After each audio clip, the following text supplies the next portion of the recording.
இன்றைய வசனம். எல்லாருக்கும் மதிப்பு கொடுங்கள். சகோதரர் சகோதரிகளிடம் அன்பு செலுத்துங்கள். கடவுளுக்கு அஞ்சுங்கள். அரசருக்கு மதிப்பு கொடுங்கள். 1 பேதுரு அதிகாரம் 2 வசனம் 17. Honor all men. Love the brotherhood. Fear God. Honor the emperor. 1 Peter chapter 2 verse 17.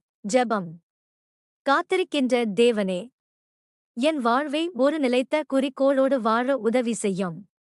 நீர் மக்களை மதிப்பது போலவே நானும் மற்றவர்களை மதிக்கத் தக்கபடியாக கற்றுக்கொள்ள வேண்டும்.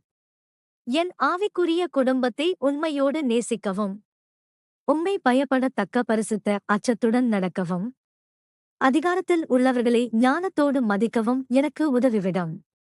உமது சத்தியத்தால் வடிவமைக்கப்பட்ட குடிமகனாக என் வாழ்வு, உமது கிருபையை மிகவும் தேடும் இந்த உலகில் ஒளியை வெளிப்படுத்தும் வாழ்க்கையாக இருக்கட்டும். இயேசுவின் வல்லமையும் நிறைந்த நாமத்தில் ஜெபிக்கிறோம். ஆமென்.